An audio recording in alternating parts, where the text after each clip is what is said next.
মাল্টিফ্যাবস লিমিটেডের উদ্যোগে কাশিমপুর স্কুল মাঠ, কাশিমপুর তো একটা কারাগার আছে না? সকল প্রশংসার মালিককে, সকল ক্ষমতার উৎসকে। কেউ যেটা পারে না পারে কে, কেউ যেটা দেখে না দেখে কে, কেউ যেটা শোনে না শোনে কে। সে আল্লাহ তাআলার দরবারে আমরা শুকরগুজার হচ্ছি। সবাই পড়ে নিচ্ছি কালিমাতুশ শুকর, আলহামদুলিল্লাহ। মাল্টিফ্যাবস লিমিটেডের উদ্যোগে কাশিমপুর স্কুল মাঠ, কাশিমপুর তো একটা কারাগার আছে না? কোন দিকে? বায়ে। আচ্ছা আচ্ছা, আলহামদুলিল্লাহ। ওনারা শুনতে পাচ্ছে নাকি? আচ্ছা, আলহামদুলিল্লাহ। মাইক দেয় নাই? 80টা মাইক দিছেন? 80টা? তো যারা অসুস্থ এরা ঘুমাবে কেমনে এখন? আমি প্রায় বলি যে এই তাফসির মাহফিলগুলো ট্র্যাডিশন আমাদেরকে পরিবর্তন করে দিতে হবে। বাইরে খুব বেশি মাইকের দরকার নাই, আর দিলেও রাত 11টা 11:30টার পরে আর না, এবং 11:30টার মধ্যে পারলে মাহফিল ক্লোজ করে দেয়া, যাতে করে 12টার মধ্যে যে সবাই ঘুমিয়ে আবার ফজরের নামাজ জামাতে পড়ার দরকার আছে না? নাই, জামাতে পড়ার দরকার আছে। এগুলো আমাদের খেয়াল রাখা দরকার। অন্যকে কষ্ট দিয়ে কিছু করা যাবে না। অনেকে অসুস্থ থাকে, আবার অনেক হিন্দু ভাইরা আছে, তাদেরকে জোর করে আমাদের তাফসির শোনানোর কোনো দরকার নাই। লা ইকরাহা ফিদ্দিন, দিনে জবরদস্তি নাই, বাড়াবাড়ি নাই। This is the beauty of Islam. এটাই ইসলামের সৌন্দর্য। আমরা ইসলামের সৌন্দর্যকে প্রকাশ করব। আমরা ন্যারো মাইন্ডেড হব না। আমাদের নবী কি ন্যারো মাইন্ডেড ছিলেন না ব্রড মাইন্ডেড ছিলেন? আমরাও ব্রড মাইন্ডেড হব। রাজি আছেন তো সবাই? আল্লাহ তুমি তৌফিক দাও। শুকরিয়া, আমাকে রেখেছেন প্রধান আলোচক। আমার আগে কথা বলেছে হাফেজ মাওলানা মুফতি সাইফুজ্জামান ভাই, কথা বলেছেন মাওলানা মুফতি মাসুম বিন সিরাজ ভাই, কথা বলেছেন মাওলানা কারি আব্দুল হাই মোহাম্মদ সাইফুল্লাহ আল হুসাইনি। আমার আগেই যিনি কথা বলেছেন, চমৎকার আলোচনা করে, ঠিক কিনা? ডক্টর আব্দুল্লাহ জাহাঙ্গীর আলাইহি রাহমা, ওনার সুযোগ্য ছাত্র, যেমন শিক্ষক তেমন ছাত্র। বাপকা বেটা সিপাহী কা ঘোড়া কুছ না হতো থোড়া থোড়া। ডক্টর আব্দুল্লাহ জাহাঙ্গীরের থোড়া থোড়া পেলেই আমাদের সাইফুল্লাহ ভাইয়ের জীবনটাকে উজালা করে দিবে কে? অসাধারণ আলোচনা করে। জুমার মিম্বারে বসে বসে কন্টেম্পোরারি ইস্যু নিয়ে কথা বলে। This should be the upper most quality of a খতিব। একজন খতিবের কোয়ালিটি তো এমন হবে, সমাজে কন্টেম্পোরারি এখন কি যাচ্ছে এগুলো নিয়ে কথা বলা। মুসলিম উম্মায় আমাদের কি ক্রাইসিস, আমাদের কি সংকট, এই সংকট থেকে উত্তরণের উপায় কি, এগুলো জুমার মিম্বার থেকে ঘোষণা আসার দরকার আছে না নেই? আমাদের আব্দুল হাই মোহাম্মদ সাইফুল্লাহ ভাই এই কন্টেম্পোরারি বিষয়গুলো নিয়ে কথা বলে। আমরা তার জন্য দোয়া করি, আমার ভাই যেন আরো চমৎকার কথা আমাদেরকে উপহার দিতে পারে। আল্লাহ তুমি তৌফিক দাও। প্রধান অতিথি আলহাজ মহিউদ্দিন ফারুকি, চেয়ারম্যান মাল্টিফ্যাবস লিমিটেড। ভাই আপনি, আপনার বাবা, উনি সিঙ্গাপুরে আছে না? অনেক অসুস্থ, ভাইজান দোয়া চেয়েছে, আমরা ওনার জন্য দোয়া করি, আল্লাহ যেন ওনাকে তাড়াতাড়ি সুস্থ করে দেয়। যারাই এই প্রোগ্রামের জন্য কষ্ট করেছেন তাদের সবাইকে আল্লাহ জাযা খায়ের দান করুক। আমরা সবাই পড়ি আমিন। আর কথা বলা যাবে না। সম্মানিত সুধী, আমি চাইব অল্প কয়েক মিনিট যতক্ষণ কথা বলি আপনাদের কান দুটো খরগোশের মতো খাড়া করে আমার দিকে রাখতে হবে। পারা যাবে? মাশাআল্লাহ। আমাকে আমাদের ডাক্তার মেজবা ফারুকি ভাই অনেকদিন আগ থেকে ফোন আলাপ হয়, কথা বলে, একটা বিষয় দিয়েছে উনি, সূরা জুমআ আয়াত 10, এবং এই টপিকটা নিয়ে আমি কথা বলতে চাই। প্রতিটি জেলায় জেলায় যেখানে আল্লাহ তাআলা আমাদেরকে কাজের প্রতি উৎসাহিত করেছে, খেটে খাওয়ার জন্য উৎসাহিত করেছে, আমরা বসে বসে খেতে চাই না, তো আমরা নিজের পায়ে দাঁড়াতে চাই। কার পায়ে? আমরা স্বাবলম্বী হতে চাই। কি হতে চাই? কাজ করার অনেক সুযোগ আছে। Just you have to generate new ideas, priceless ideas, you have to generate this.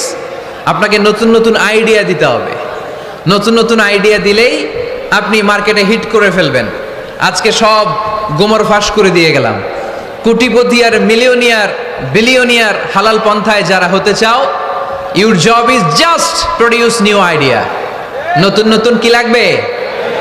Idea লাগবে। আইডিয়ার অনেক দাম। এই যে কিছুদিন আগে উবার নামে একটা কোম্পানির নাম শুনেছো তোমরা? কি নাম? গাজীপুরে চলে, শুধু শহরে না, ঢাকায়। আমি ওদের ব্যাপারে একটা রিপোর্ট পড়ে অবাক হয়েছি। এই উবারের কোনো পুঁজিপাতি কিছু নাই, ওদের কিছু অফিস আর স্টাফ, মানুষের গাড়ি দিয়ে ওরা ব্যবসা করে। মানে কইয়ের তেল দিয়ে কি ভাজে? কই ভাজে। এটাও বুঝেন আপনারা? কইয়ের তেল দিয়ে কই ভাজা। ওরা just they launch a company and they set up some staff. Company আছে, স্টাফ আছে, আর একটা মোবাইল অ্যাপস আছে।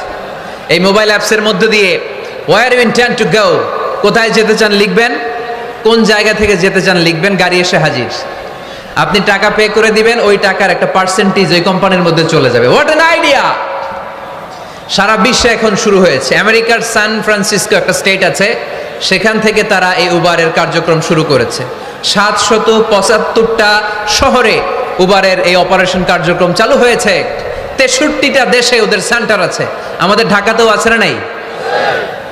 আমি অবাক হলাম, 2018 সালে ওদের প্রফিট, ওদের রেভিনিউ হচ্ছে 11.27 billion US dollar, 11.27 billion dollar.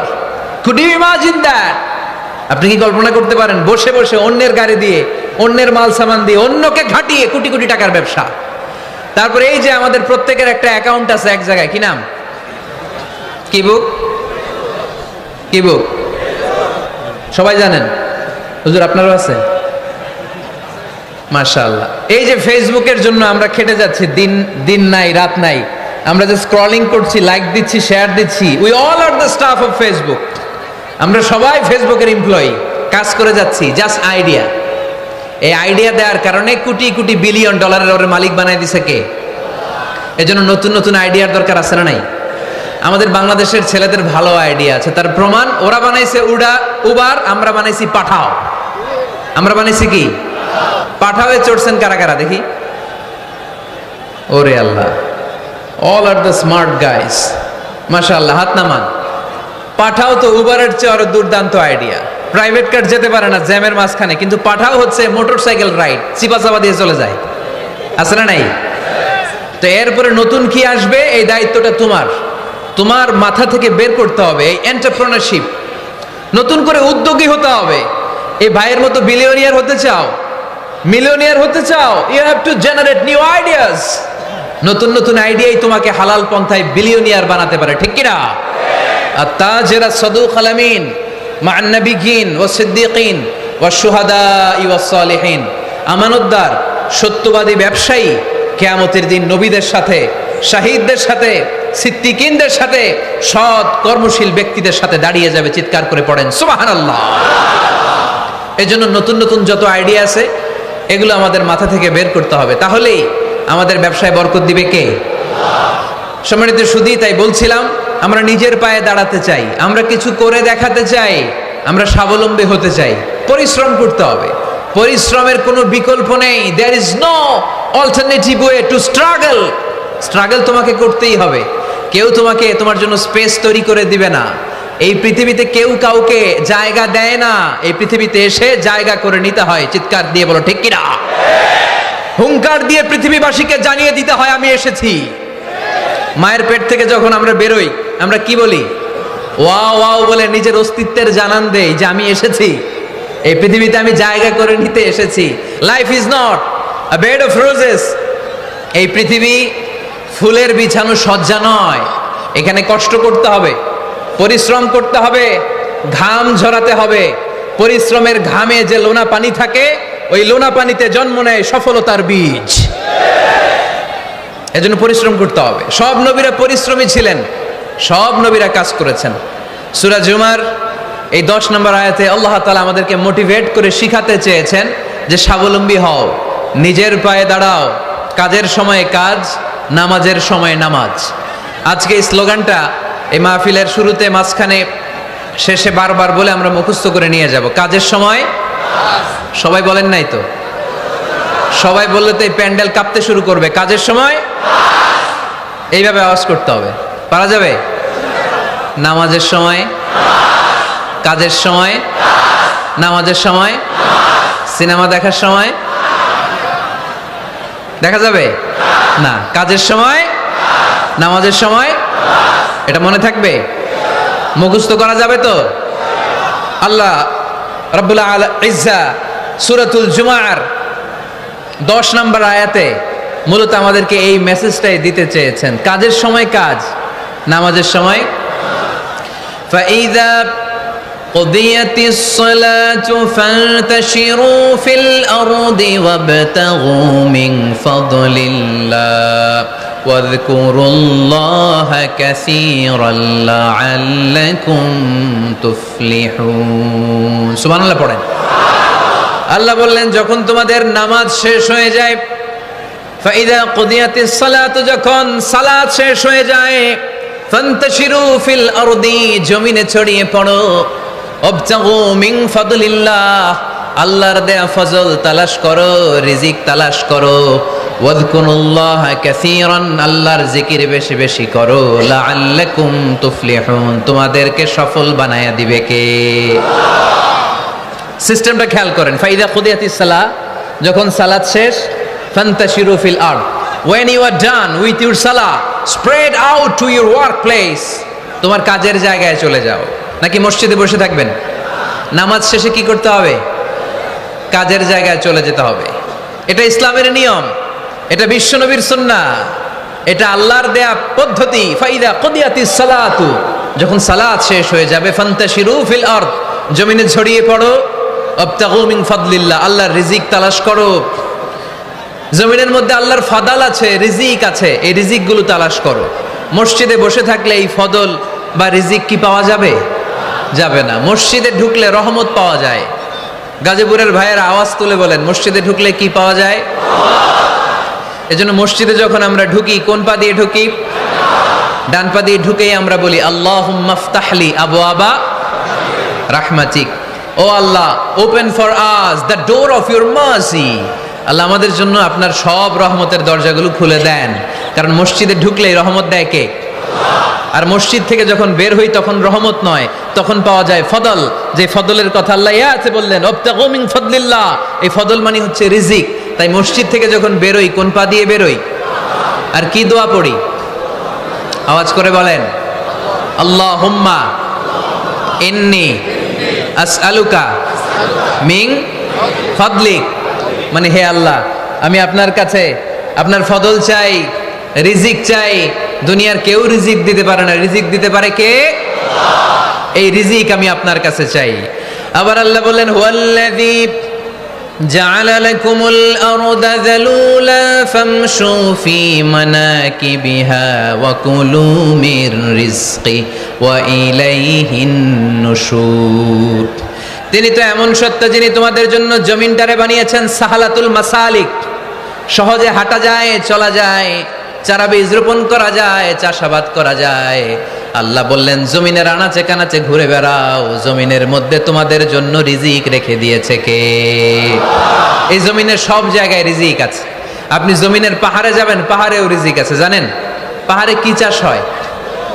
হ্যাঁ, জুম চাষ হয়। বাংলাদেশের পাহাড়ে জুম চাষ হয়, আর মালয়েশিয়ার পাহাড়গুলোতে সব চাষ হয়।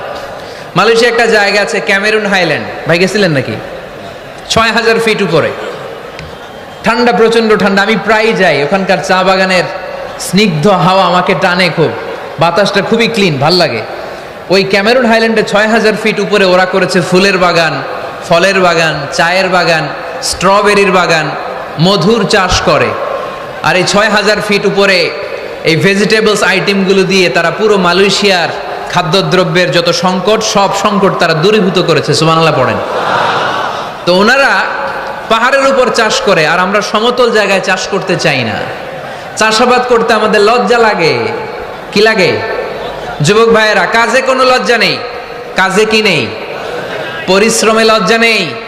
লজ্জা হচ্ছে অলসতায়, লজ্জা হচ্ছে অকর্মণ্যতায়। আমরা কাজ করে খেতে চাই, পরিশ্রম করে খেতে চাই। রাজি আছো সবাই?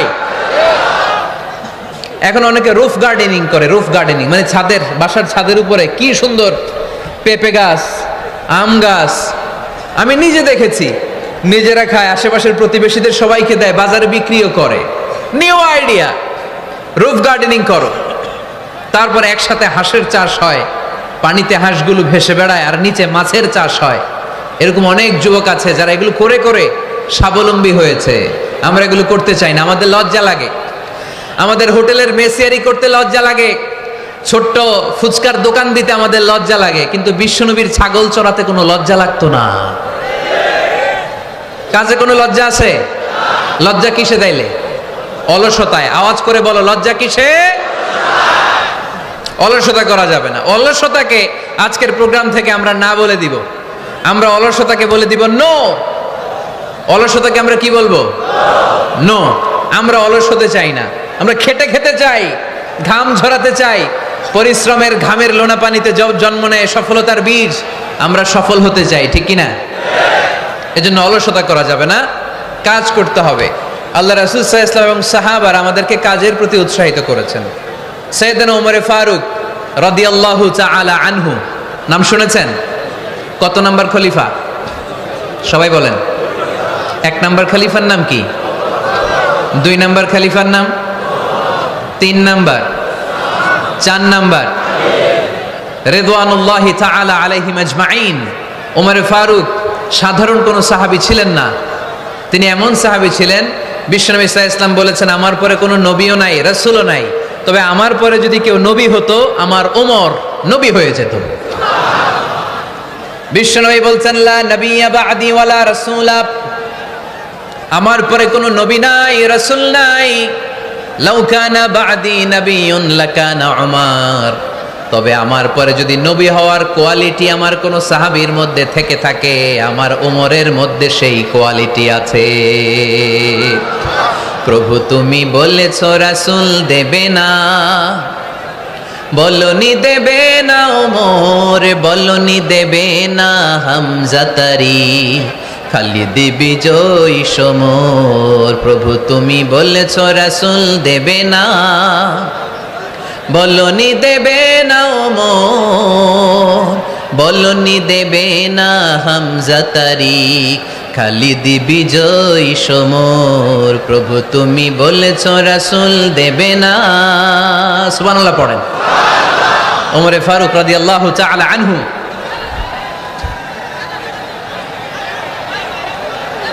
ভাইজান দোয়া করে দিই, কষ্ট হচ্ছে অনেক। শেষ করে দিব, আলোচনা শেষ করে দিব। আর কয়েক মিনিট শুনবেন? শুনবেন? শুনবেন তো বারবার এরকম আওয়াজ করলে কি শোনা যাবে? এই ছেলেরা, এই অডিও শোনো না তোমরা? অডিও, অডিওতে চেহারা দেখা যায় নাকি? বসো, তোমরা অডিও শুনবে, এরা ভিডিও দেখবে। বসো, আওয়াজ নাই। আমি শুরুতেই বলেছি কানগুলো খরগোশের মতো খাড়া করে শোন। অডিও রেকর্ডের মধ্যে কি চেহারা দেখা যায়? এখানে যারা দেখতে পান ওই দিকে তাকা, ওই যে ওই যে ওখানে প্রজেক্টর আছে। আওয়াজ করা যাবে না। আলোচনার মাঝখানে বক্তাকে এত ডিস্টার্ব করলে বক্তা তার আলোচনার ফ্লো হারিয়ে ফেলে। সে কি বলছিল এটা সে ভুলে যায়। সে মাথার মধ্যে কি কি পয়েন্টস, কি কি মেসেজগুলো শেয়ার করার জন্য সে আগাচ্ছিল এটা সে ভুলে যায়। এজন্য আর কয়েক মিনিট কথা বলবো, আর কষ্ট দিব না আপনাদেরকে। একটু চুপ থাকবেন। দ্বিতীয় খলিফার নাম কি ছিল? সবাই বলেন, কি নাম? সাইয়েদনা ওমর ফারুক রাদিয়াল্লাহু তাআলা আনহু। উনারে মুনাফিকরা খুব ভয় পেত। কারা? মুনাফিক চিনেন তো? ভিতরে এক বাইরে আরেক, তার নাম? সবাই বলেন, ভিতরে এক বাইরে আরেক, তার নাম মুনাফিক।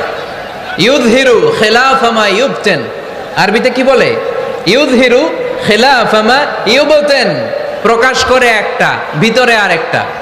ভিতরে এক বাইরে আরেক, তার নাম?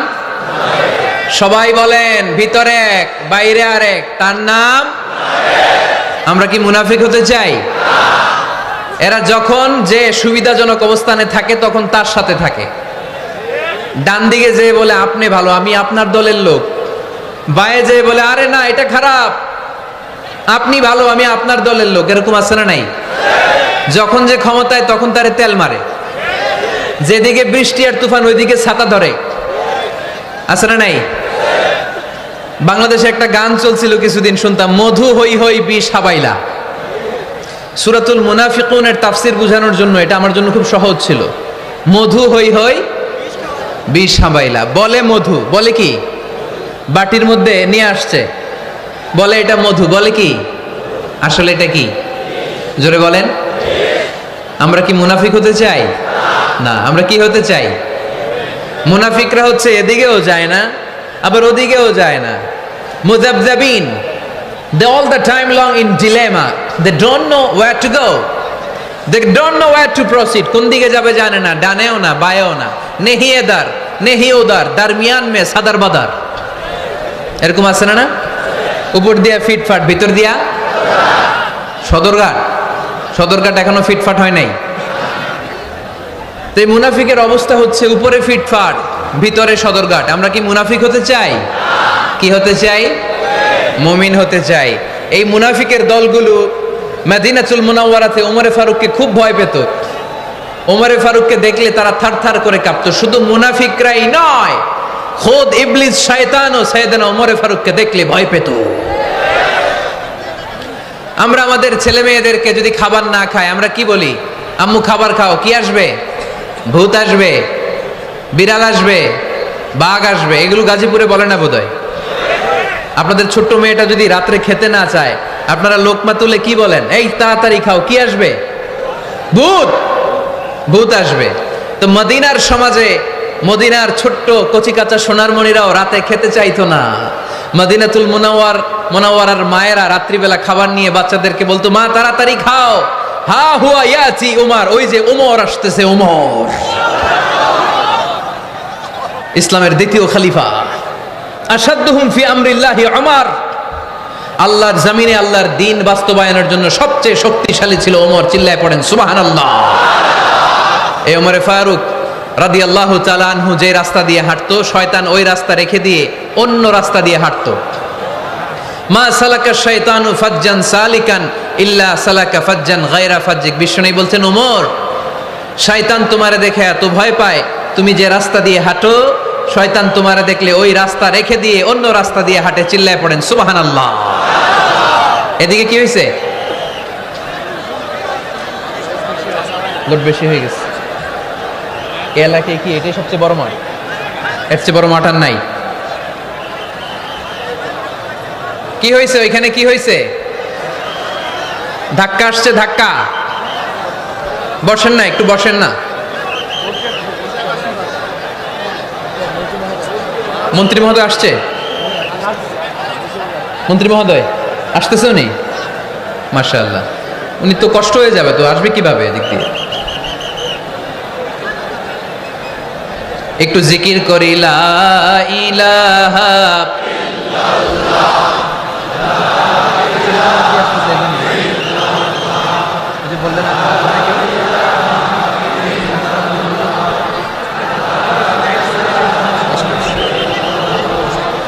লা ইলাহা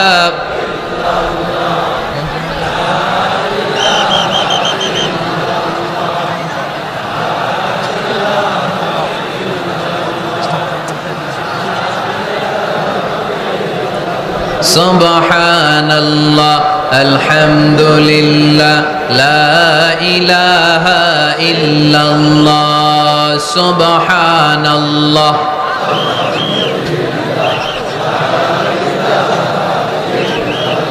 আল্লাহ নামের জিকির করবে যারা, আল্লাহর কাছে প্রিয় তারা। আল্লাহর কাছে প্রিয় যারা, জান্নাতে প্রবেশ করবে তারা। জোরে লা ইলাহা ইল্লাল্লাহ,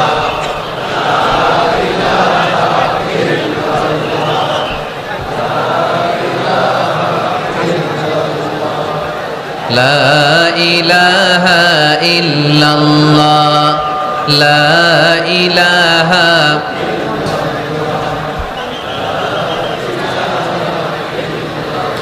লা ইলাহা ইল্লাল্লাহ মুহাম্মাদুর রাসূলুল্লাহ সাল্লাল্লাহু আলাইহি ওয়াসাল্লাম। সাইয়েদনা ওমর ফারুক মসজিদে নববীর ইমাম।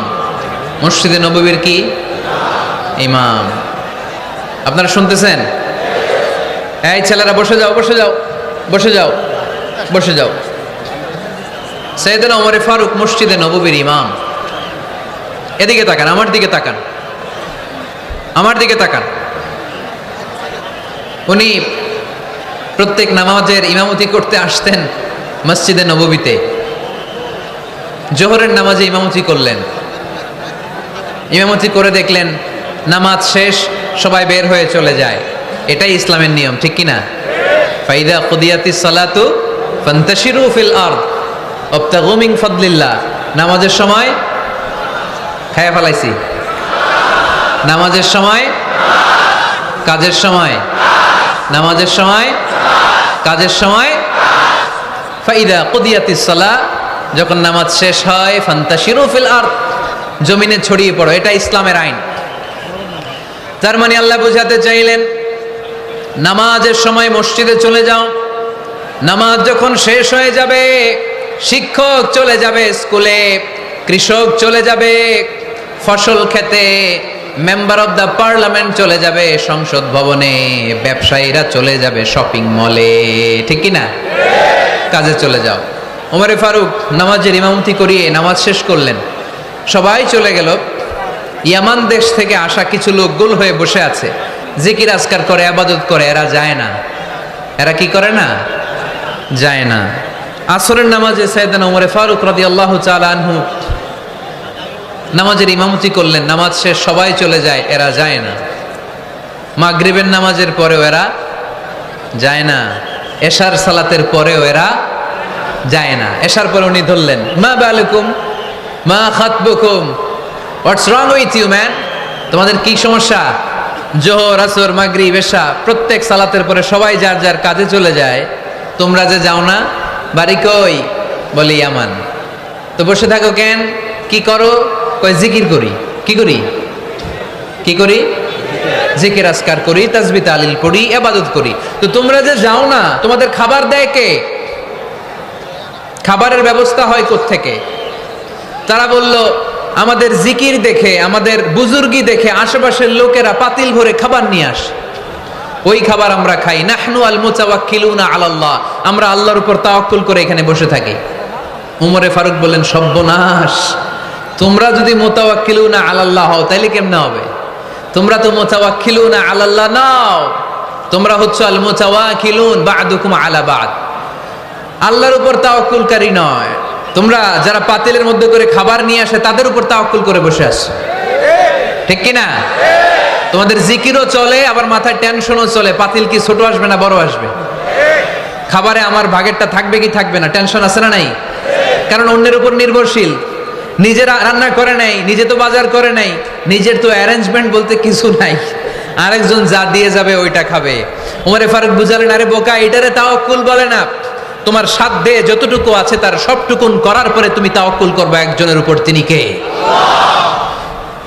এক সাহাবী বললেন, ইয়া রাসূলুল্লাহ, ইয়া হাবিবাল্লাহ সাল্লাল্লাহু আলাইহি ওয়াসাল্লাম, আমি অনেক দূর থেকে সফর করে এসেছি, এই যে আমার ওটের রশিটা, এটা ছেড়ে দিয়ে যদি আমি ঘুমিয়ে যাই, আল্লাহর উপর তাওয়াক্কুল করি, আমার ওটটা বসে থাকবে নাকি? বিষ্ণু বললেন, না, এটারে তাওয়াক্কুল বলে না। ওটের রশি রেখে দিয়ে ঘুমাইলে তোমার ওট দৌড় দিবে। এ আকিলহা সুম্মা তাওয়াক্কাল আলাল্লাহ, ওটের রশিটা আগে দড়ি দিয়ে ভালো করে গাছের সাথে বাঁধো, তারপরে তাওয়াক্কুল করবে একজনের উপর, তিনি কে? আগে বাঁধতে হবে, তারপরে তাওয়াক্কুল, আগে কাজ করতে হবে, তারপরে তাওয়াক্কুল। এক লোক বড় হুজুরের কাছে দোয়া চাইছে, হুজুর আপনি দোয়া করবেন আল্লাহ যেন আমার একটা ছেলে সন্তান দেয়। কি দেয়? কথা বুঝে নাই বোধ হয়। কি দেয়? ছেলে সন্তান দেয়। তো হুজুর অনেক দোয়া করে দিছে, বড় হুজুর, আল্লাহ তারে তুমি ছেলে সন্তান দিও। তো ছেলে সন্তান হয় নাই। তার পরের বছর এসে আবার হাজির, হুজুর একটু দোয়া করেন আমার জন্য আল্লাহ একটা ছেলে সন্তান দেয়। হুজুর আবার দোয়া করলেন, কিন্তু ছেলে আর হয় নাই। পরের বছর এসে আবার হাজির, হুজুর একটু দোয়া করেন। কি দোয়া করবো বাপ? বলে হুজুর দোয়া করেন আল্লাহ যেন আমার একটা ছেলে সন্তান দেয়। হুজুর আবার দোয়া করলেন। এর পরের বছর এসে আবার হাজির, কয় হুজুর ছেলে সন্তান। হুজুরকে ঘটনা কি? ঘটনা কি? এর সন্তান হয় না কেন? বললো বাবা তুমি কি বিয়ে করছো? কয় না। সন্তান হবে কোত্থেকে? আগে তো বিয়ের পর্বটা সার, তারপরে তাওয়াক্কুল করবি কার উপর? বিষ্ণু বললেন, তাগদু খেমাসান তারুহু বেতানান, পাখিগুলোর মতো যদি সকালবেলা তাওয়াক্কুল করে বের হয়ে যাও, প্রতিটা পাখি, আপনাদের গাজীপুর এলাকায় পাখির বাসা আছে নাকি? কি পাখি আছে? বাবুই পাখি, হ্যাঁ কি পাখি, সব আছে। তো এই পাখিগুলো এই গাজীপুরের বিভিন্ন গাছপালার উপরে যে নিড বানিয়েছে বাসা, দেখবেন সকাল বেলায় এই পাখিগুলো আল্লাহর উপর তাওয়াক্কুল করে বের হয়ে যায়। এই পাখিগুলো জানে কোন জায়গায় ওর রিজিক আছে। এই পাখিগুলোর রিজিকের ব্যবস্থা করলো কে? সারাদিন শেষে পাখিগুলো আবার ওদর পূর্তি করে পাখিগুলোর নিডে ফিরিয়ে দেয় কে? জানে না কোথায় খাবার আছে। আমাদের ফ্রিজ আছে, ফ্রিজ, ডিপ ফ্রিজ, 7 দিনের বাজার করে ডিপ ফ্রিজের মধ্যে খাবার রেখে দেই। পাখিদের ডিপ ফ্রিজ আছে নাকি? আমাদের টাকা বেশি ঘরের মধ্যে হয়ে গেলে ব্যাংকের মধ্যে অ্যাকাউন্টে ফেলে দিয়ে আসি। পাখিদের কোনো ব্যাংক অ্যাকাউন্ট আছে নাকি? আহা, তারুহু তাকদু খিমাসান তারুহু বিতানান। সকালবেলা পাখিগুলো কিচির মিচির আল্লাহর জিকির করে বের হয়ে যায়। বিকেলবেলা প্রতিটা পাখির পেটে খাবার দিয়ে আবার ফিরিয়ে দেয় কে? এটার নাম তাওয়াক্কুল। ওমরে ফারুক বললেন, তোমরা যা করছো এটা তাওয়াক্কুল নয়। নামাজের পরে বের হয়ে যাবা, আল্লাহর জমিন যে আবাদ করবা, কৃষি কাজ করবা, ব্যবসা করবা, বাণিজ্য করবা, চাকরি করবা, আবার নামাজের সময় ঘরে আসবা।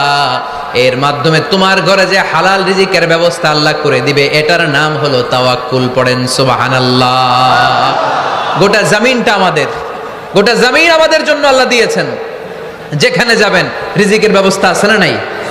আপনাদেরকে শোনাইছি না যে বাংলাদেশের পাহাড়ে কি চাষ হয়? ওখানে জুম রেখেছে আল্লাহ। মালয়েশিয়ার ক্যামেরুন হাইল্যান্ডে আল্লাহ ফলের বাগান, ফুলের বাগান রেখেছে। আবার আপনি সাগরের মধ্যে নামলে রিজিক আছে না নাই? কি আছে? মাছ। সুবহানাল্লাহ কইবেন না?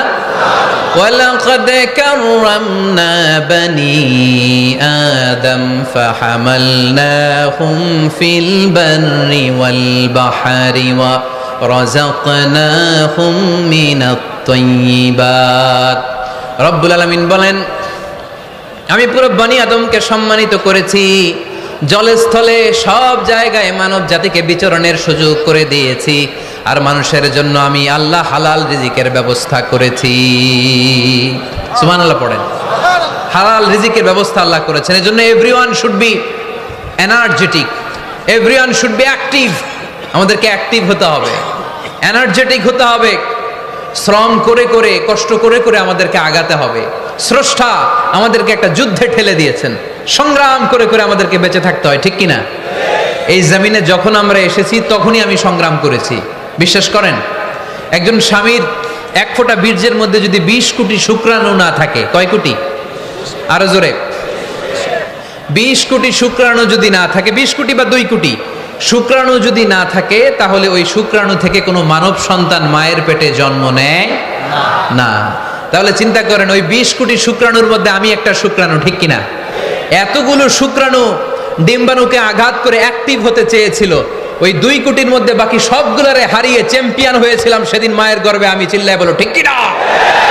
সেদিন আমার হাত ছিল না, সেদিন আমার পা ছিল না, আমার চোখ ছিল না, আমার রেসপিরেটরি সিস্টেম ছিল না, আমার ব্রেন সচল ছিল না, আমার মামা ছিল না, আমার দাদা ছিল না, আমার গায়ে শক্তি ছিল না। ওই কঠিন পরীক্ষায় যদি 2 কোটি কম্পিটিটরকে আমি হারিয়ে বিজয় লাভ করতে পারি, এই জমিনের বুকেও আমার কেউ হারাতে পারবে না। চিল্লায় বলো ঠিক কিনা? আমরা এসেছি বিশ্বকে জয় করার জন্য, জয় করার জন্য। আবার যখন মায়ের পেট থেকে বের হই, তখনও আমাকে সংগ্রাম করে বেরোতে হয়। এইখানে তোমরা আমার ছোট্ট সোনামণিরা সিজারে হইছো কারা কারা? দেখি সিজারে, যে হুজুর আমি সিজারে পৃথিবীতে এসেছি। হাত তোলো। কয়েকজন হাত তুলছে, মাশাআল্লাহ। ঠিক আছে, অসুবিধা নেই, হাত নামাও। এটা একটা প্রাকৃতিক নিয়ম। মায়ের পেট থেকে পৃথিবীতে আমরা এভাবে আসি। কেউ প্রাকৃতিক পদ্ধতিতে আসি, কেউ সিজারে আসি। যারা সিজারে আসছে তারা এই কষ্টটা সহ্য করে নাই, তাদের অন্য ধরনের স্ট্রাগল পৃথিবীতে আসার পরে। কিন্তু আমরা যারা নরমাল প্রসেসে এসেছি, সেই সময়টার কথা খেয়াল করেন। আমাদের দেহের সাইজ অনেক বড়, আমাদের ওজন অনেক বেশি, কিন্তু আমাদের মায়ের যেই অঙ্গটা দিয়ে আমরা পৃথিবীতে এসেছি, ওই জায়গাটা বড় সরু। খুব ছোট্ট একটা জায়গা দিয়ে এই বিশাল দেহ নিয়ে আমাকে সংগ্রাম করে আসতে হয়েছে, ঠিক কিনা? এবং এটা ল্যাবরেটরিক্যালি প্রুভড, সায়েন্টিফিক্যালি অ্যাটাস্টেড যে এটা একজন বাচ্চার জন্য, নবজাতক নিউ বর্ন বেবির জন্য খুবই স্বাস্থ্যকর, খুবই হেলদি। কারণ এই ছোট্ট জায়গাটা দিয়ে, মায়ের ওই ছোট্ট অঙ্গ দিয়ে আমরা যে পৃথিবীতে আসি, আমাদেরকে একটা চাপ সহ্য করতে হয়। ওই চাপের কারণে আমার নাকের ভিতরে, কানের ভিতরে যে ধরনের দূষিত গ্লিসারিন আছে, পদার্থ আছে, এগুলো সব বের হয়ে যায়। আর এই প্রচন্ড চাপটা আমাদের দেহটাকে কর্ম সহিষ্ণু হয়ে গড়ে তুলতে সাহায্য করে। কোন সুবহানাল্লাহ। নিয়ে আসেন, এখানে নিয়ে আসেন, শেষের দিকে। এফিডেভিট নাই, পরে হবে। তাহলে আপনারা দায়িত্ব নিয়ে এফিডেভিট করবেন, শুধু শাহাদা পড়বে আমার হাতে। ঠিক আছে, ফাইন। সেই দিন আমরা স্ট্রাগল করে পৃথিবীর বুকে এসেছিলাম। যেদিন মায়ের পেট থেকে যুদ্ধ করে আমাকে পৃথিবীতে আসতে হয়েছে, ওই দিন আমার কান ছিল? এখনকার মতো কানের শক্তি ছিল? এখন যে হাতের শক্তি, ওই শক্তি ছিল? ওই কঠিন পরিস্থিতিতে যদি আমি সংগ্রাম করে টিকে থাকতে পারি, বর্তমান সময়ে আমাদেরকে কেউ আটকায় রাখতে পারবে না, পারবে না। ইন্নাকা কাদিহুন ইলা রাব্বিকা কাদাহান ফামুলাকি। আল্লাহ বললেন, ও বনি আদম, তোমাকে কষ্ট করতে করতে আমার কাছে আসতে হবে। আবার আল্লাহ বললেন, লাকাদ খালাকনাল ইনসানা ফি কাবাদ। আমি বনি আদমকে, দুনিয়ার সবগুলো মানুষকে কর্মসহিষ্ণু করে তৈরি করেছি। সুবহানাল্লাহ বলেন। কর্মসহিষ্ণু। আমাদের এক একজন মানুষ যে আমরা কতটা কষ্ট আর ধৈর্য সহ্য করতে পারি, আপনি কল্পনাও করতে পারবেন না। নর্মাল প্রসেসে আমাদের মা যেদিন আমাদেরকে ডেলিভারি দিয়েছিলেন, তখন আমাদের মা 57 ইউনিট প্লাস। সুস্থ মানুষ ব্যথা সহ্য করতে পারে 45 ইউনিট। কত ইউনিট? কিন্তু আমাদের মা যেদিন আমাদেরকে দুনিয়ার বুকে এনেছিলেন, সেদিন আমার মা, আপনার মা ব্যথা সহ্য করেছিল 57 ইউনিট প্লাস, 57 ইউনিটেরও বেশি। এই ব্যথাটা সাধারণ কোনো ব্যথা নয়। একটা অ্যাক্সিডেন্টে আপনার দেহের 20টা হাড় বা হাড্ডি ভেঙে গেলে যত ব্যথা, তার চেয়েও বেশি ব্যথা আমার মা সহ্য করেছিলেন। আমার মাকে ওই দিন এই ব্যথাগুলো সহ্য করার তৌফিক দিয়েছিলেন কে? তাহলে কি পরিমাণে কষ্ট সহিষ্ণুতা আর কর্ম সহিষ্ণুতা নিয়ে যে আমরা জন্মাই, আমাদের কোনো ধারণাই নাই। এজন্য আমি প্রায় বলি, ছেলে মেয়েদেরকে, সন্তানকে ননির পুতুল করে গড়ে তুলবেন না। ছেলে মেয়েদেরকে কষ্ট সহিষ্ণু করে গড়ে তোলেন। প্রতিকূল পরিবেশে কি করে নিজের অস্তিত্ব জানান দিতে হয়, এমন করে আমরা আমাদের মুসলমান সন্তানদেরকে গড়ে তুলবো। চিল্লায় বলেন ঠিক কি না? আমরা বলছিলাম কাজের সময়, আরো জোরে বলতে হবে, কাজের সময়, নামাজের সময়, আর ভরসা করতে হবে একজনের উপর। তিনি কে? কাজে কোনো লজ্জা আছে? লজ্জা কিসে? অলসতায়। আমরা অলস হতে চাই না। রসুল বাত্তালে দুক্কানু শয়তান, অলস মস্তিষ্ক শয়তানের আড্ডাখানা। আমরা নিজের পায়ে দাঁড়াতে চাই, আমরা স্বাবলম্বী হতে চাই, আমরা সাস্টেইনেবল ডেভেলপমেন্ট গোলের পক্ষে, আমরা মিলেনিয়াম ডেভেলপমেন্ট গোলের পক্ষে, আমরা বাংলাদেশকে উন্নতির শিখরে নিয়ে যাওয়ার পক্ষে। চিল্লায় বলেন ঠিক কি না? আমরা আগে দুনিয়ার কল্যাণ চাই, এটা ইসলামের নিয়ম। আগে কি আখেরাত চাই না আগে দুনিয়া চাই? জোরে বলেন। আরে দুনিয়াতে ভালো থাকলেই তো আখেরাতে ভালো থাকবেন। এজন্য আল্লাহ আমাদেরকে শিখালেন, পড়ো রব্বানা আতিনা ফিদ দুনিয়া হাসানা ওয়া ফিল আখিরাতি হাসানা ওয়া কিনা আযাবান নার। আয় আমাদের রব, এই দুনিয়ার বুকে আপনি আমাদেরকে কল্যাণ দেন, আখিরাতের বুকে আপনি আমাদেরকে কল্যাণ দেন, আগুনের শাস্তি থেকে আল্লাহ আপনি আমাদেরকে বাঁচিয়ে দেন। পড়ে না আমিন। তাহলে আগে দুনিয়া, তবে দুনিয়াকে হৃদয়ে স্থান দেয়া যাবে না। দুনিয়াকে বশ করে হাতে নিব, কিন্তু হৃদয়ে থাকবে আখিরাত। জোরে বলতে হবে ঠিক কি না?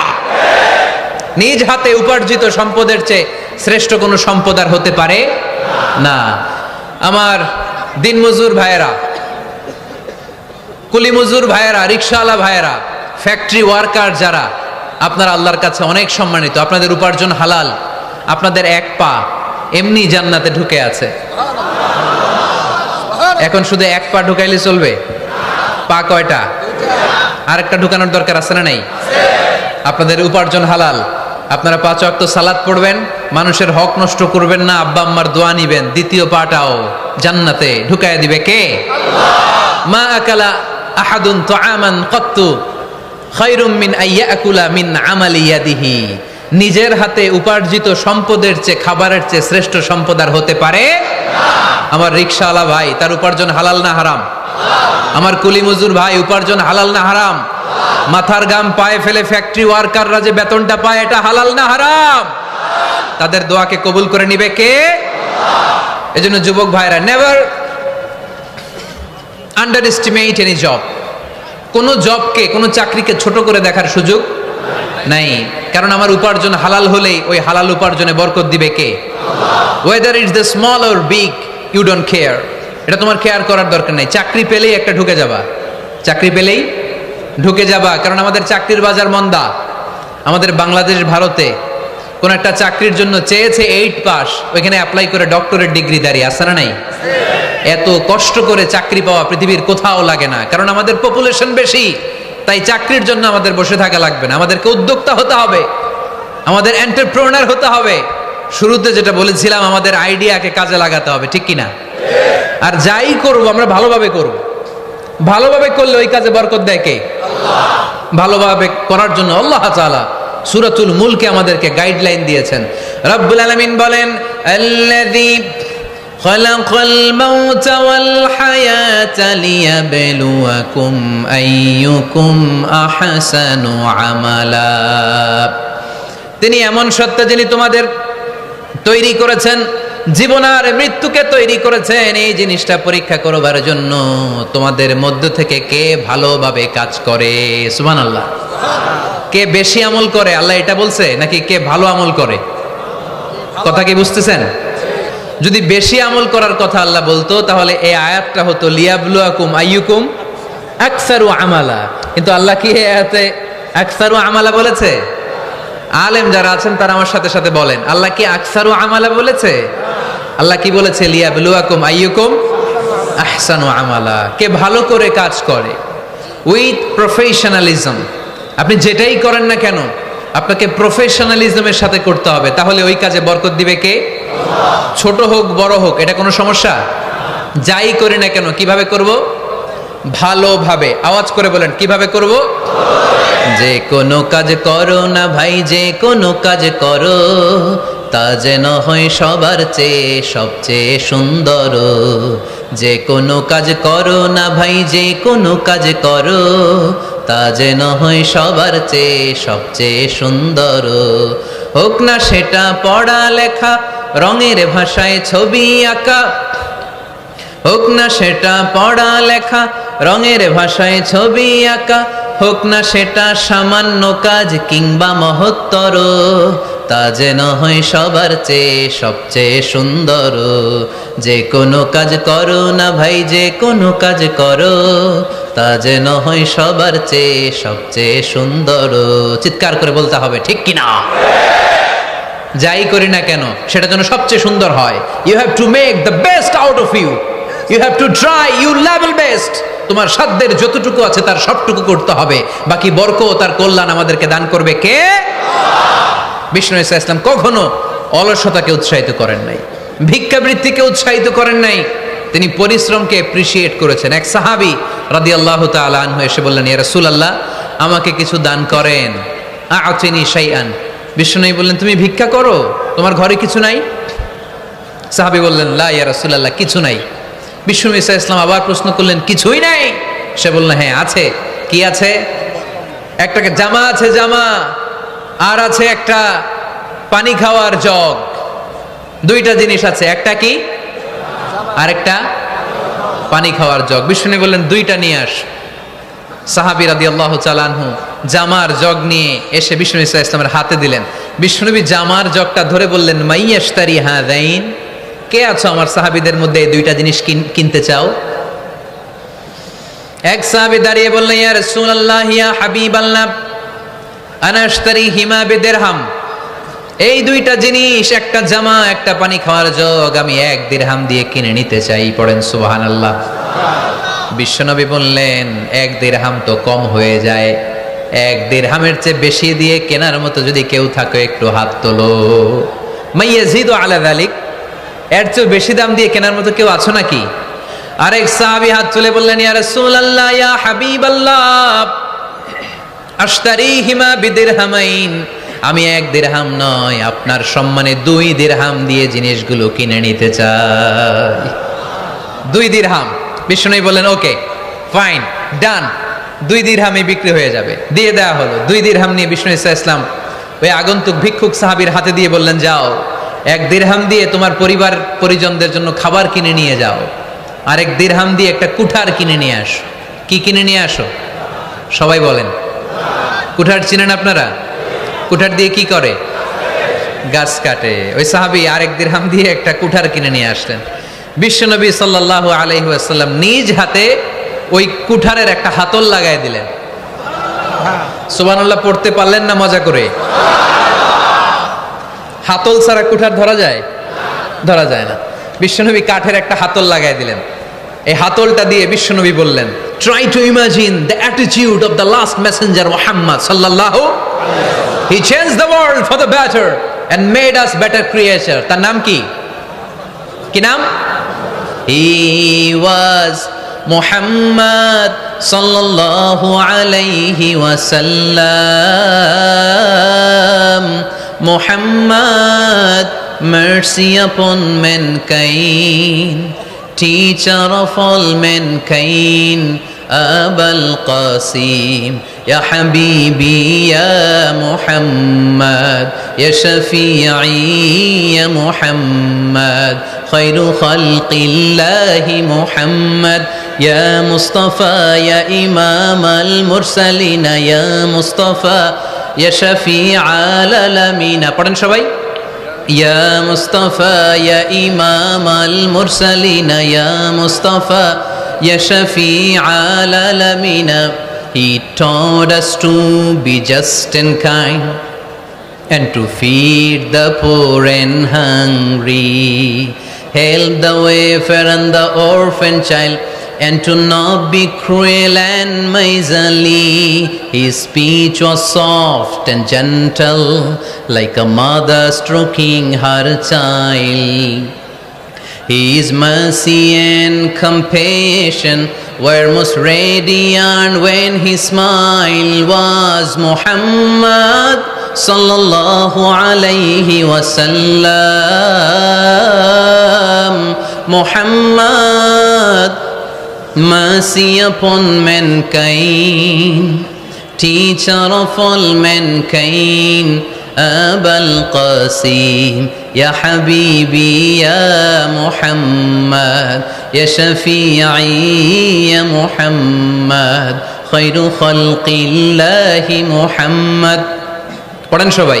يا مصطفى يا إمام المرسلين يا مصطفى يا شفيع العالمين يا مصطفى يا إمام المرسلين يا مصطفى يا شفيع العالمين محمد. سبحان الله পড়েন। He was Muhammad sallallahu alayhi wa sallam. বিশ্বনবী নিজ হাতে ওই সাহাবীর কুঠারের ভেতরে একটা হাতল লাগাইয়া দিলেন। ঘটনা মনে আছে নাকি নাশিদ শুনে ভুলে গেছেন? ঘটনা মনে আছে সবার? তিনি হাতল লাগাই দিলেন আর বললেন, যাও, গায়ে শক্তি আছে, তাগড়া যুবক, এই কুঠার নিয়ে জঙ্গলে যাও, জঙ্গলে যে কাঠ কাটো, লাকড়ি বানাও, বাজারে যে বিক্রি করো। লা ইয়াহতাতিবা আহাদুকুম হাজমাতান ফি যাহরিহি খায়রুম মিন আই ইয়াসআলা আহাদান ফায়ুতিয়াহু আও ইয়ামনাহু। যাদের গায়ে জোর আছে, শক্তি আছে, পরিশ্রম করে লাকড়ির বোঝা পিঠে নিয়ে বাজারে বিক্রি করা অনেক ভালো কারো কাছে হাত পাতার চেয়ে। কারণ তুমি হাত পাতলে লোকজন তোমার দিতেও পারে, নাও দিতে পারে, কিন্তু পরিশ্রম কখনো বৃথা যায় না। What is the moral of the story? রাসূল সাল্লাল্লাহু আলাইহি ওয়াসাল্লামের এই প্রফেটিক স্টোরি থেকে আমাদের শিক্ষা কি? বিশ্বনবী বললেন, যাও, কাঠ কেটে নিয়ে আসো। লা উরিদু আন আরাকা 15 আইয়াম, সামনের 15 দিন আমি যেন আমার চোখ দিয়ে তোমার আমার আশেপাশে ঘুরঘুর করতে না দেখি। সাহাবী চলে গেলেন, কাঠ কাটতে আরম্ভ করলেন, বাজারে বিক্রি করতে আরম্ভ করলেন। 15 দিনের ব্যবধানে 10 দিরহাম নিয়ে বিশ্বনবীর দরবারে ওই সাহাবী হাজির হয়ে গেলেন। 10 দিরহাম নিয়ে হাজির হয়ে গেলেন। এসে বললেন, ইয়া রাসূলুল্লাহ, ইয়া হাবিবাল্লাহ, আমি আর দরিদ্র নাই, আমি আর ভিক্ষা করি না, আমি নিজের পায়ে দাঁড়িয়েছি, আমি স্বাবলম্বী হয়েছি, আমি অন্যান্য খেটে খাওয়া মানুষের মতো এখন উপার্জন করে আমার ফ্যামিলির চাহিদা মিটাই। পড়েন সুবহানাল্লাহ। What is the moral of the story? এই প্রফেটিক স্টোরি থেকে আমাদের জন্য শিক্ষা হচ্ছে, বিষ্ণু ঈসা ইসলাম চাইলেই ওই 2 দিরহাম দিয়ে বলতে পারতেন, যাও, এটা দিয়ে খাবার কিনে খাও। দুপুরবেলা খাইতো, রাত্রেবেলা আবার জাকাতের লাইন ধরতো। কথা কন। তার মানে বিষ্ণু ঈসা ইসলাম কাজের প্রতি উৎসাহিত করেছেন। 2 নম্বর লেসন বা শিক্ষা হচ্ছে, বিশ্বনবী সাল্লাল্লাহু আলাইহি ওয়াসাল্লাম পার্মানেন্ট সলিউশন করে দিয়েছেন, স্থায়ী সমাধান, ঠিক কিনা? আমরা প্রায় জাকাতের শাড়ি দেই, লুঙ্গি দেই, আছে না নাই? আলহামদুলিল্লাহ, আপনাদের গাজীপুরে বোধহয় এগুলো নাইটাই, এখানে নাই, আছে? যদি থেকে থাকে এই ট্র্যাডিশন আপনারা বন্ধ করবেন। জাকাতের শাড়ি বলতে কোনো শাড়ি নাই, জাকাতের লুঙ্গি বলতে কোনো লুঙ্গি নাই। কারণ জাকাতের শাড়ি আর জাকাতের লুঙ্গি যদি আপনি বিতরণ করেন, আর সামান্য সয়াবিন তেল আর চাল ডাল যদি আপনি প্যাকেট করে দিয়ে দেন, তাহলে 1 মাস পরে আবার যে সে আরেক জায়গায় জাকাতের লাইনে দাঁড় হয়ে যাবে। চিল্লা এখন, ঠিক কিনা? এজন্য আপনাকে পার্মানেন্ট সলিউশনের ব্যবস্থা করতে হবে। আমি সব জায়গায় বলি যে প্রতিটি জেলার বিজনেস ম্যাগনেট যারা আছেন, তারা সবাই মিলে একটা জাকাত ম্যানেজমেন্ট প্ল্যাটফর্ম গড়ে তুলুন। সেখান থেকে এমনভাবে জাকাত দিন যাতে মানুষ স্বাবলম্বী হতে পারে। স্বাবলম্বী বানানোর জন্য, দারিদ্র বিমোচনের জন্য জাকাত এসেছে, জাকাতের শাড়ি লুঙ্গি বিতরণের জন্য নয়। আর জাকাতের শাড়ি এত পাতলা, মশারি কি পাতলা, এর চেয়েও পাতলা। দেখছেন কখনো? এটারে একবার ধোয়ার পরে দ্বিতীয়বার পরা যায় না। একবার ধোয়ার পরে শাড়ির দিকে তাকাইলে শাড়ি আমনের দিকে বেশকি মেরা থাকবো। কথা বলেন, ঠিক কিনা? এইভাবে শাড়ি লুঙ্গি দেয়া যাবে? এভাবে তো শাড়ি লুঙ্গি বিতরণ করলে যারা লাইন ধরে জাকাত নিতে আসলো, এই আল্লাহর বান্দাদেরকে অপমান করা হয়। আর আল্লাহ বললেন, ওয়ালাকাদ কাররামনা বানি আদম, আমি পুরো বানি আদমকে সম্মানিত করেছি। ফেরেশতার সম্মান বেশি না মানুষের? বুঝে শুনে বললেন, কার? তুমি মাটির আদমকে প্রথম সৃষ্টি করিয়া ঘোষণা করিয়া দিলে শ্রেষ্ঠ বলিয়া, তাই তো নূরের ফেরেশতা করে আদমকে সেজদা। সুবহানাল্লাহ পড়েন। তাই তো নূরের ফেরেশতা করে আদমকে সেজদা, সবার চেয়ে সম্মান দিলে মাটির আদমকে। পড়েন, আল্লাহু আল্লাহু তুমি জাল্লে জালালুহু, শেষ করা তো যায় না গে তোমার গুণগান। আল্লাহু আল্লাহু, সুবহানাল্লাহ পড়েন। আহা, মানুষের মর্যাদা সবচাইতে বেশি। এজন্য জাকাত যারা নিতে আসে তাদেরকে অপমান করা যাবে না। এর কারণ, জাকাত দিয়ে আপনি কোনো করুণা করেননি, বরং ওরা জাকাত নিয়ে আপনাকে এই ফরজ ইবাদত করার সুযোগ করে দিয়ে আপনার প্রতি করুণা করে গিয়েছে। আওয়াজ করে বলেন, ঠিক কি না? অনেকে মনে করে আমি জাকাত দিয়ে আমি মনে হয় দয়া করছি, আমি মনে হয় করুণা করছি। আচ্ছা, যারা গরিব ওরা যদি জাকাত না নেয় ওর সমস্যা আছে? নিমুনা জাকাত। কিন্তু আমি যদি বলি দিমুনা, আমার খবর আছে না নাই? আমার জন্য দেয়া ফরজ, ওর জন্য নেয়া ফরজ না। তাই আমি দিয়ে করুণা করিনি, ও আমার কাছ থেকে জাকাত নিয়ে জাহান্নামের আগুন থেকে আমাকে বাঁচিয়ে ও আমাকে দয়া দেখিয়েছে।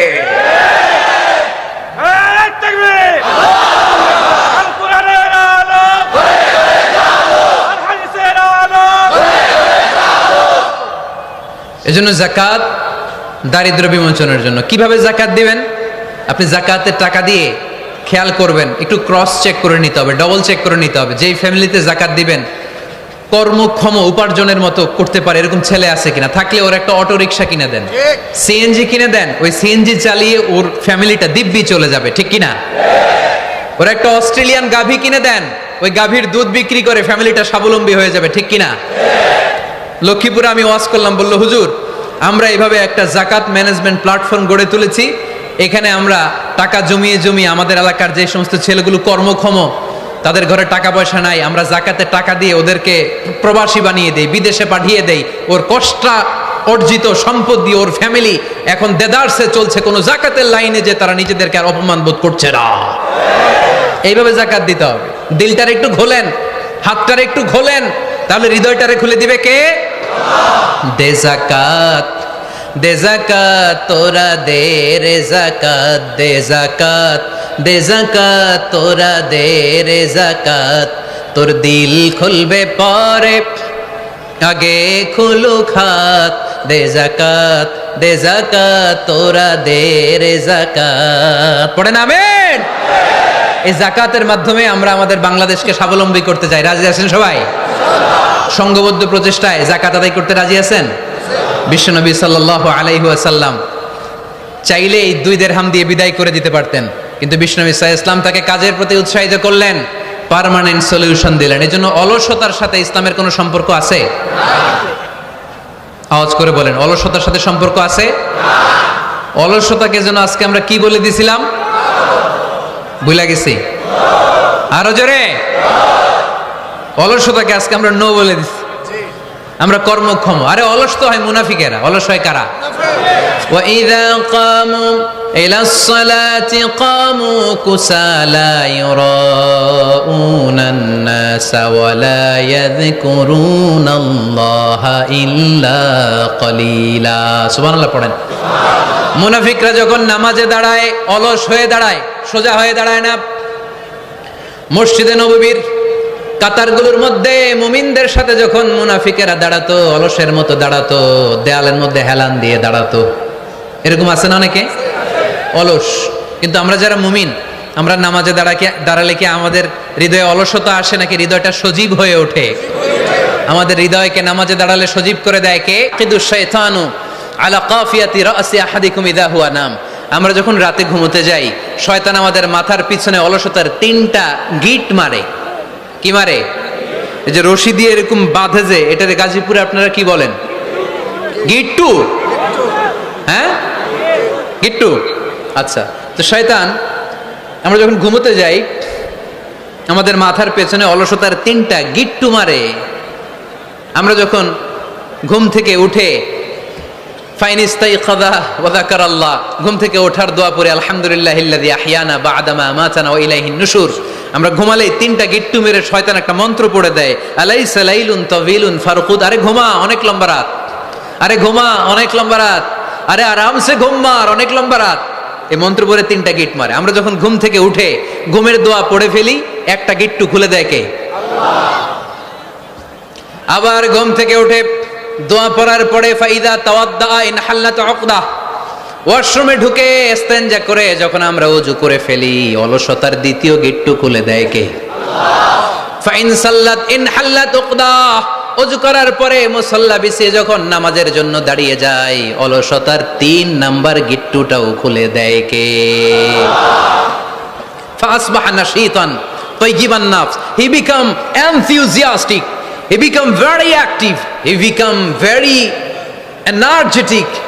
বিষ্ণু ঈসা ইসলাম বললেন তখন সে এনার্জেটিক হয়ে ওঠে, অ্যাক্টিভ হয়ে ওঠে, সজীব হয়ে ওঠে। তাহলে সালাত আমাদেরকে অলস বানায় না, সালাতে আমরা সজীব হই। সালাতে অলস হয় যারা মুনাফিক, তারা চিল্লায় বলেন ঠিক কি না? এজন্য বিষ্ণু বললেন কাজে লজ্জা নাই, আমি কাজ করে খাই। মা বাসাল্লাহু নাবিয়ান ইল্লা রাআল গনাম। বুখারীর বর্ণনায় বিশ্বনবী বললেন পৃথিবীর বুকে এমন কোন নবী নাই যেই নবীকে দিয়ে আল্লাহ ছাগল চড়ায় নাই। সুবহানাল্লাহ পড়েন।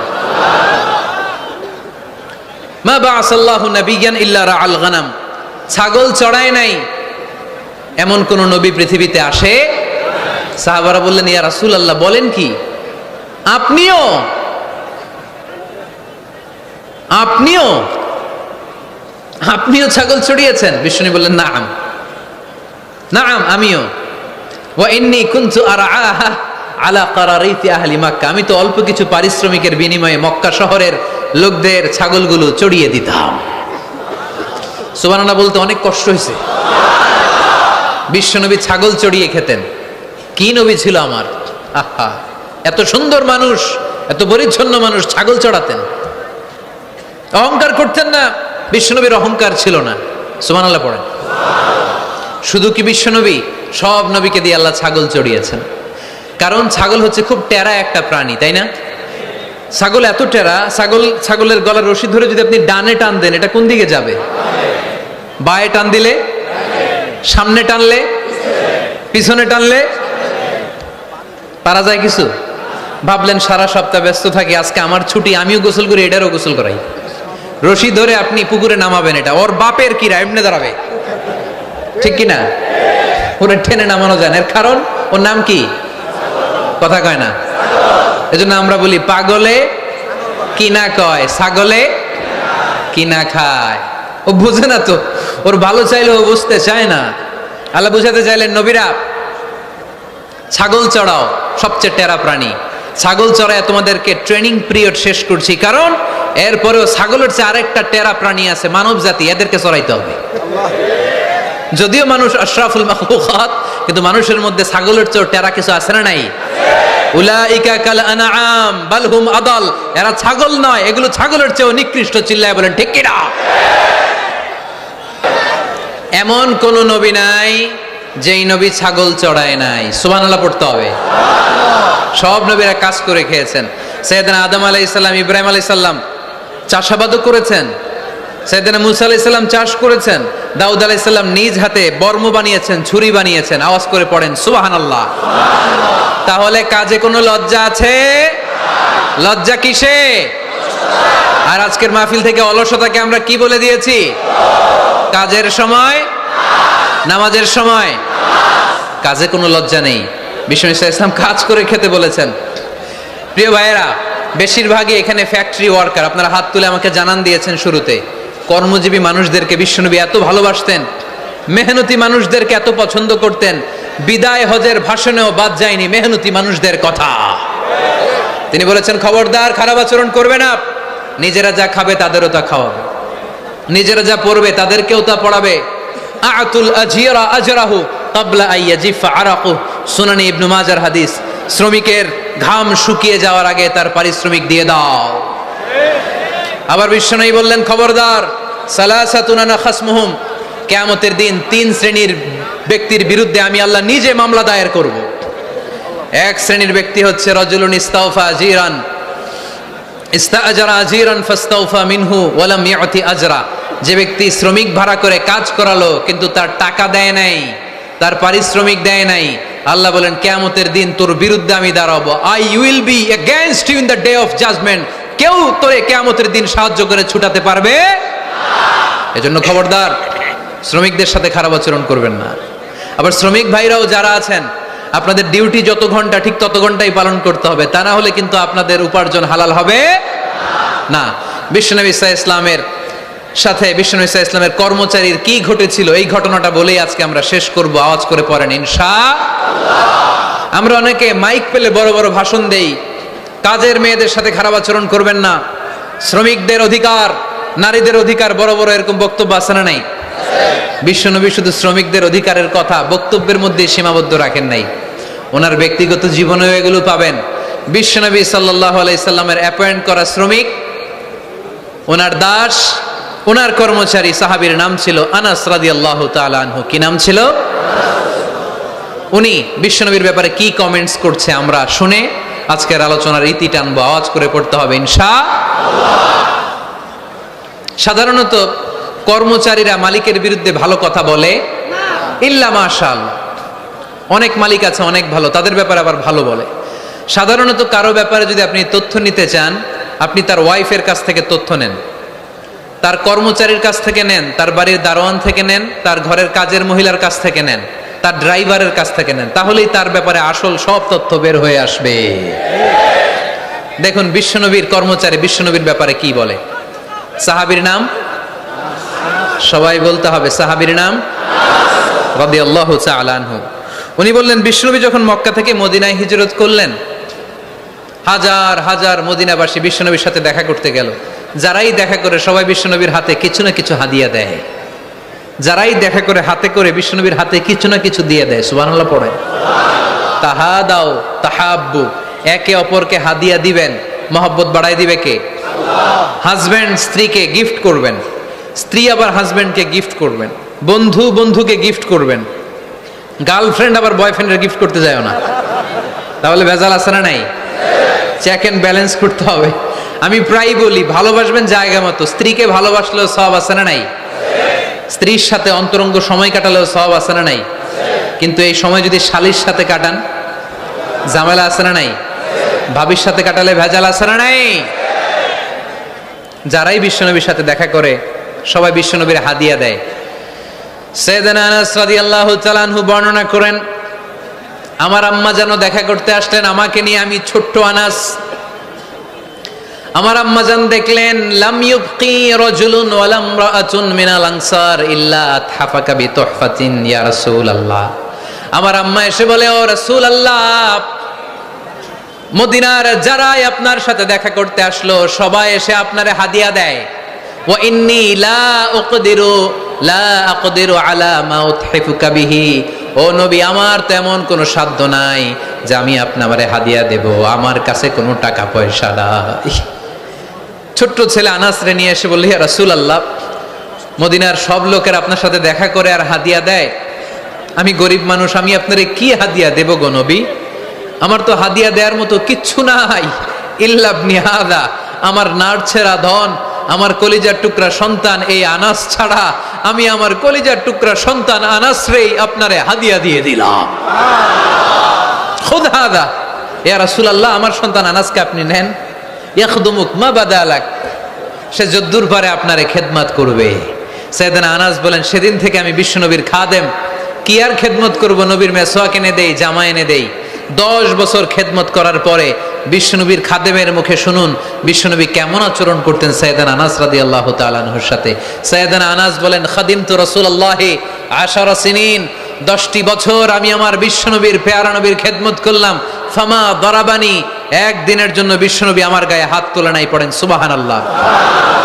ওমা সাব্বানি, একদিনের জন্য আমার গালি দেয় নাই, বকা দেয় নাই। ওমা আবাসা ফি ওয়াজহি, একদিনের জন্য বিশ্বনবী বিরক্তির চেহারা নিয়ে আমার দিকে তাকায় নাই, ভ্রু কুচকে এরকম আমার দিকে তাকায় নাই। আমরা রেগে গেলে, বিরক্ত হলে কি করি? আমাদের ভ্রুগুলো কুচকে যায়। আনাস রাদিয়াল্লাহু তাআলা আনহু বললেন, একদিনের জন্য আমার পিট্টি দেয়া তো দূরের কথা, আমাকে পিটানি দেয়া তো দূরের কথা, আমাকে মারে নাই, আমাকে গালি দেয় নাই, কোনোদিন আমার দিকে বিরক্তির সাথে তাকায় নাই। ওয়ালা ক্বালা লি লিমা সানাআতা ওয়ালা লিমা লা সানাআতা, কোনোদিন এও বলে নাই আনাস এটা কেন করলা, ওইটা কেন করো নাই। চিৎকার করে পড়েন সুবহানাল্লাহ। এজন্য বিশ্ব নবীর মতো আমাদেরকে আমাদের শ্রমিকদের সাথে, অধীনস্থ কর্মচারীদের সাথে আচরণ করতে হবে। রাজি আছি তো সবাই? এন্তেকালের আগে বিশ্বনবী সাল্লাল্লাহু আলাইহি সাল্লাম 2টা কথা বললেন। কয়টা? 1 নম্বরে বিষ্ণু ঈসা ইসলাম বললেন, আসসালাত আসসালাত, নামাজ নামাজ, উম্মতেরা নামাজ, নামাজ ছেড়ে দিও না। 2 নম্বরে বিষ্ণু বললেন, ওয়ামা মালাকাত আইমানুকুম, খবরদার অধীনস্থ কর্মচারীদের সাথে খারাপ আচরণ করো না। আমরা খুব দুঃখের সাথে লক্ষ্য করেছি, পত্রপত্রিকায় এসেছে, মানবাধিকার কর্মী, নারী আন্দোলনের কর্মী মাইক পেলে বড় বড় ভাষণ দেয়, আপনারা কর্মীদের সাথে ভালো আচরণ করবেন, কাজের মেয়েদের সাথে ভালো আচরণ করবেন, কিন্তু ওদের বাড়িতে এই কাজের মেয়েরা নির্যাতিত হয়, চিল্লায় বলেন ঠিক কিনা? আহা, পত্রিকার রিপোর্ট দেখে অবাক লাগে।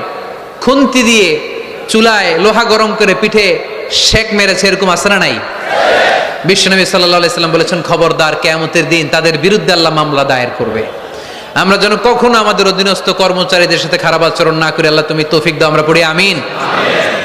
এজন্য শ্রমিক মালিকের সম্পর্ক হচ্ছে চেক এন্ড ব্যালেন্সের সম্পর্ক। যারা শ্রমিক তাদের দায়িত্ব হচ্ছে মালিকের যে হক সেটা আদায় করা, যত ঘন্টা তার সাথে চুক্তি হয়েছে তার পুরোটা আদায় করা। আর মালিকের উচিত অধীনস্থ কর্মচারীদের সাথে ভালো আচরণ করা। আমরা যেন এই চেক এন্ড ব্যালেন্স করতে পারি, আল্লাহ তুমি তৌফিক দাও। যে আয়াত দিয়ে শুরু করেছি ওই আয়াত দিয়ে শেষ করব। আল্লাহ বলেছেন, ফাইদা কুদিয়াতিস সালাতু ফান্তাশিরু ফিল আরদ, যখন নামাজ শেষ হয়ে যায় জমিনে ছড়িয়ে পড়ো, রিজিক তালাশ করো। আবার নামাজের সময় হলে মসজিদে চলে আসো। তার মানে কাজের সময়, আওয়াজটা ছোট হয়ে গেল, চিল্লায় বলতে হবে, কাজের সময়, নামাজের সময়। পরিশ্রমে কোনো লজ্জা নেই, লজ্জা হলো আর অলসতাকে আজকের মাহফিল থেকে আমরা সবাই কি বলে দিলাম, মনে থাকবে সবার। একজন ভাই আজকের এই কাশিমপুর হাই স্কুল মাঠকে সাক্ষী রেখে শাহাদা বাক্য পড়ে মুসলমান হতে চায়। আমরা খুশি না বেজার? আমাদের আমলনামায় সওয়াবও আছে, গুনাহও আছে, কিন্তু এই ভাইটা শাহাদা বাক্য পাঠ করার পর থেকে নিষ্পাপ, তার আমলনামায় কোনো গুনাহ নাই। চিল্লায় বলেন ঠিক কিনা? আমাদের ইসলাম ধর্মে তাকে স্বাগত। আমরা সবাই পড়ি আলহামদুলিল্লাহ।